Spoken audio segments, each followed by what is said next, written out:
no dia 22 teve a reunião. Eu quero mostrar aqui essa cena. O Mauro Abner estava lá, como eu falei, um dos conselheiros.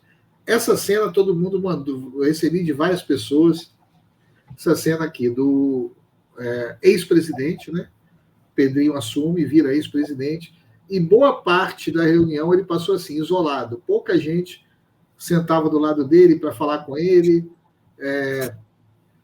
Um dos poucos lá que me comentaram que sentou lá para falar umas palavras com ele foi o cachorro do Sargento Tainha, que também é outro isoladão. E isso aí, a imagem do ex-presidente Salgado isolado na reunião do Conselho Deliberativo, é a perfeita tradução daquela frase: as pessoas adoram a traição e desprezam o traidor. Blindado pela mídia por ter vendido o Vasco, enxovalhado suas tradições, colocado o Vasco numa posição subalterna, que se a gente não tomar cuidado vai se eternizar. Salgado é desprezado por todos. Não conta nem com a solidariedade dos cúmplices dele. Lembrar que ele já saiu na eleição de Camburão. Ele já saiu da porta dos fundos de Camburão.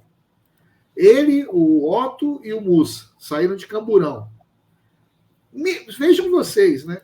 A gente fala aqui da Vaso Mongol sempre com aquele cuidado, né? A torcida do Vasco, aquela que vai para o estádio, que torce, como a gente viu hoje, tanta criança no estádio, são torcedores honestos, acreditam, amam o Vasco. Mas tem uma torcida do Vasco, uma parte que está imbecilizada, que essa merece ser chamada mesmo. E se tivesse um órgão oficial da Vaso Mongol, seria o site Net Vasco. O site Net Vasco é o órgão oficial da Vaso Mongol. E mesmo o site Net Vasco fez uma pesquisa sobre a avaliação do Salgado. O Salgado teve 76,6% de péssimo e ruim. 76,6% de péssimo e ruim. 63,4% de péssimo. Mesmo na Vaso Mongol. Ou seja, ele é unanimidade. Ele fez o serviço sujo. É engraçado que a Vaso Mongol apoia o Pedrinho, né, que é continuidade dele. Né? O Vasco despencou em número de sócios. Teve um relatório de avaliação, né? Valuation Report, que chama, uma empresa que faz. Mostra aqui que o Vasco perdeu 47% do valor desde 2020. Ah, mas o Salgado só entrou em 21. É verdade, mas está na conta dele porque 2020 já era o pessoal dele comandando a finança. Era o Adriano Mendes, essa turma toda que é dele. O Vasco perdeu 47%. Cara, eu nem botei aqui o ranking, porque dá muita vergonha, dá muita tristeza. O Vasco consegue hoje ser menos valorizado que o América Mineiro. O América Mineiro, gente. Então, esse rapaz, esse senhor, o Jorge Salgado, ele vai entrar para a história do Vasco como uma das piores tragédias, um traidor completo em termos de Vasco. E acho que foi melancólico, né? Acho que ele merece tudo, merece muito mais do que isso. Acho que ele não devia pisar em São Januário. Mas eu vou vou começar com o Mauro, que estava lá. Mauro, como é que você viu esse melancólico fim da gestão Salgado? Eu fui alertado por um colega lá, conselheiro da oposição, a gente estava sentado, e aí ele me cutucou, não vou dizer não, falou: olha o Salgado. E realmente, né? O então presidente não tinha, mas enfim, realmente assim era essa cena, não sei nem quem tirou essa foto, mas era isso aí. E aí eu comecei a observar. Por quê, cara? Porque quando eu fiquei sócio do Vasco lá nos anos 90, final dos anos 90, você tinha um respeito por essa figura. O Salgado é grande benemérito do Vasco desde o quê? Desde pelo menos uns 40 anos. Né? Eu acho que ele é grande benemérito do Vasco, talvez desde os anos 70, Silvio, talvez você saiba melhor que eu isso. Mas ele enfim, é um sujeito que, bem ou mal, você tinha serviços prestados ao Vasco, né? Era um vascaíno de respeito, de família, tal, aí que vem, tal, que ajudou a construir o Vasco. Então você sempre, mesmo quando ele ganhou quer dizer, ele não ganhou a eleição, né? Quando ele participou disso tudo aí, você fala: meu Deus, será que um cara que dedicou a vida está na política do Vasco há quantos anos? Desde lá, antes de Agatirno, Silva Gomes. Foi uma triste ver, ao mesmo tempo, triste pelo Vasco, né? De saber que um cara, como Salgado, com a história que ele tem no Vasco, terminou daquele jeito e foi responsável, e merecidamente, né? Porque nem ele ganhou a eleição, quer dizer, o pessoal que apoiou a gestão dele, que apoiou o que foi feito na gestão dele, ninguém chegava perto dele, conversou muito pouca gente. Eu fiquei olhando e observando, assim, falando, rapaz, ele não fez discurso, caros Everton, Silvio e Walter, de passagem, que é o que a gente se espera. Eu falei, bom, cadê o discurso Salgado? Eu achei que fosse começar com isso, do tipo, vou ter que aguentar. Aliás, eu, quando fui para a posse, e tem que ir legítimo e tal, fui lá para a posse, falei, rapaz, o duro vai se aguentar o discurso do Salgado, fui de mau humor. Eu chego lá, não tem discurso do Salgado, de passagem, de bastão, né? Não teve discurso do Salgado. Falei, como é que pode isso? E esse pessoal apoiou a gestão dele, quer dizer, apoiou a venda do Vasco, do jeito que foi feito, sem contrato, né? Essa coisa de nota aí, né? Vasco SAF, né? E o Salgado sozinho lá, quer dizer, então o pessoal não é solidário, como é que diz aquele negócio? Não é solidário nunca, nem nesse momento aí de chegar e falar, poxa, não, então deixaram ele isolado. Então eu achei um fim político melancólico do Salgado, né? E deixa a gente pensando o que é que virou o Vasco, né? Por cima, quer dizer, o pessoal não tem nem a solidariedade, né? Tudo bem, adversário, discordo, eu sou fortemente oposição, mas o pessoal que é da situação não tem nem a solidariedade desses. Foi triste ver aquilo, por mais que eu tenha críticas e tenha raiva do que foi a gestão do Salgado no Vasco, mas você olha aquilo e fala assim, caramba, nem o pessoal que apoiou tudo que foi feito no Vasco, essa esculhambação, não vai lá dar um boa noite, presidente, nada. Então, ficou lá, e ele também não fazia muita questão, não, de colar quieto no canto dele, como se não, sabe? Ele sempre foi, quando eu o via nas gestões anteriores, aí eu tinha sido conselheiro uma outra vez, ele é um sujeito discreto, um sujeito elegante, então ele chega, educado, ele não é um espalhafatoso, como outros aí que estavam com ele são. Mas, de qualquer forma, foi impressionante, né? E muito triste esse fim político do Jorge Salgado, que bem ou mal tinha lá atrás serviço prestados ao Vasco, né? E que agora termina desse jeito e levando o Vasco para o ralo com essa gestão dele absolutamente trágica, e que mostra, né, Walter, para fechar, né, o Everton, para fechar, essa contradição que a gente estava conversando, né? Você vê, o pessoal apoiou a situação, apoiou, a gente tem que entender isso, né? O pessoal apoiou a venda foi maciçamente apoiada pela torcida, mas quem promoveu às cegas, sem ver o contrato, que é um completo absurdo, mas é impressionante como odeia o cara que vendeu. É uma maluquice isso, né? Quer dizer, o cara, a gestão dele é como 77% entre péssimo e ruim, né? Ou 73% que você falou, entre péssimo e ruim. Enfim, é um pouco a esquizofrenia que vive a gloriosa torcida do Vasco, né? É um pouco a 77% péssimo e ruim. 76% péssimo e ruim para o cara que vendeu, mas a venda, mesmo do jeito que foi, é apoiado pela maior parte da torcida do Vasco.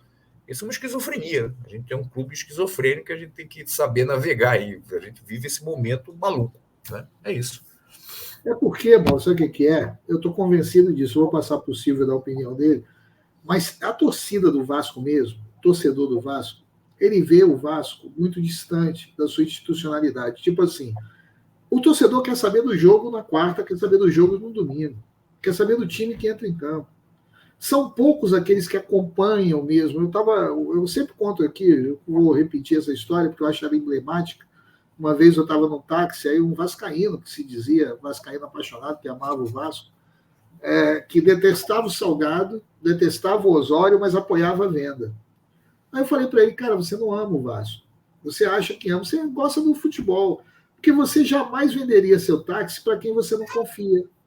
Mas o Vasco você vende para quem você quer que o cara que você não confia, que você diz que é safado, venda o Vasco. Você não tem amor pelo Vasco, você gosta do time quando entra em campo e tal. Então, é uma relação complicada mesmo. Eu vou passar aqui para o Silvão.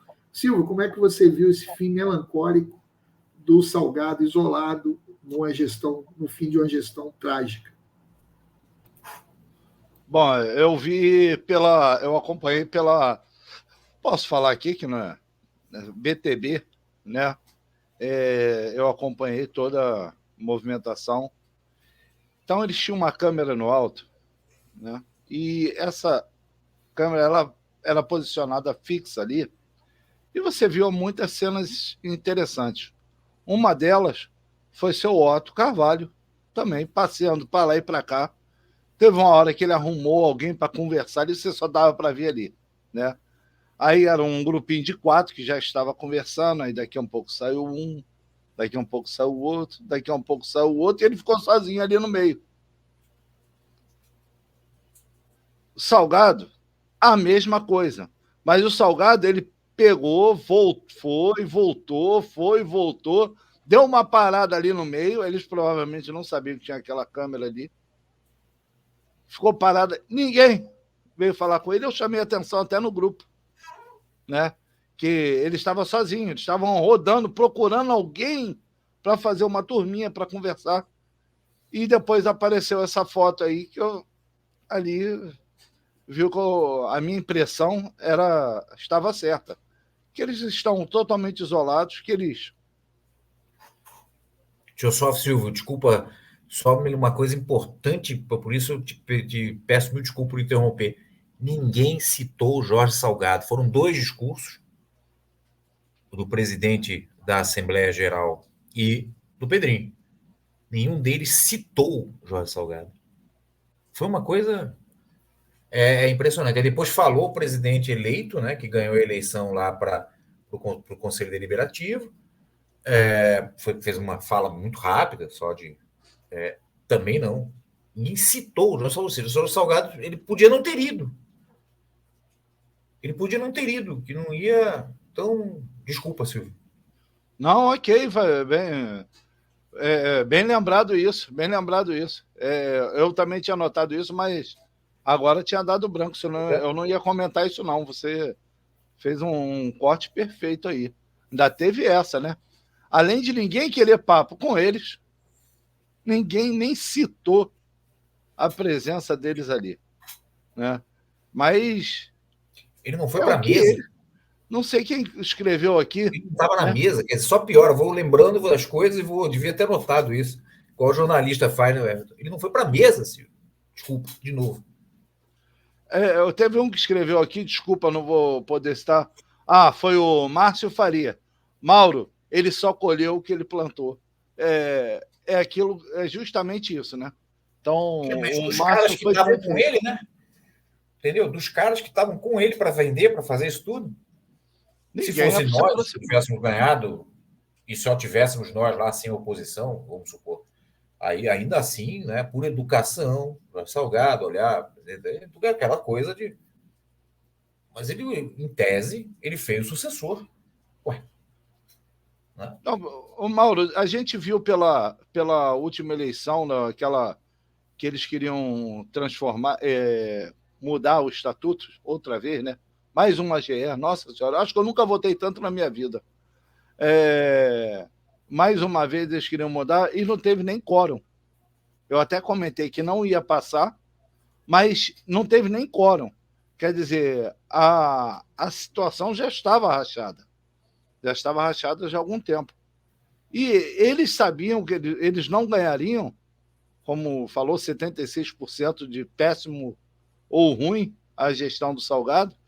Então, foi por isso que eles fizeram um trabalho de não vir e apoiar o Pedrinho, né? Não apoiar o Pedrinho para dizer que o Pedrinho não fazia parte da corja. Agora a gente tem que esperar para ver o que o Pedrinho vai falar, né? Mas é como o amigo Márcio falou aí, ele só colheu o que ele plantou. E como diz o Mauro, né? Vou passar para o Walter já, para ele falar desse fim melancólico do Salgado, mas foram 90 conselheiros salgadistas. Cara, os caras mostra bem o caráter dessa gente, né? Ou seja, o cara saiu do poder, perdeu a utilidade. Se os caras não têm É brincadeira, cara. Agora, quem tirou a foto, essa foto que eu mostrei aqui, foi o Mauro Ferreira, seu xará, nosso conselheiro também, Mauro Ferreira. Valtão, como é que você viu aí o fim melancólico do Salgado? Eu acho que é muito pelo que o Mauro disse. A torcida do Vasco precisa ser estudada, uma pesquisa dessa. E os membros da política do Vasco, alguns agentes da política do Vasco, não. Porque eu fui conselheiro em 2018, viu, Silvio? Eu fico até na dúvida dessa mensagem desse companheiro nosso aí que você leu. Porque era isso que o Salgado era. É como o Mauro falou aqui, ele já em 2018 me chamava a atenção o grau de isolamento dele. Porque eu nunca tinha frequentado o conselho. Foi a primeira. Toda a reunião do conselho, ele ficava completamente isolado. Não falava com muita gente e as pessoas não falavam com ele. E o Otto, o cachorro do Sargento Tainha, tem mais dignidade, até porque só teve um dono a vida toda, que foi o Sargento Tainha. Sem querer ofender o cachorro do Sargento Tainha, que eu até encontrei, dei um cascudo nele, eu mandei para o vídeo. Deu um cascudo no cachorro do Sargento Tainha, que ele estava tomando banho, depois de tudo que ele aprontou. O Otto, ele era isso aí também, em 2018, quando eu fiquei o triênio lá.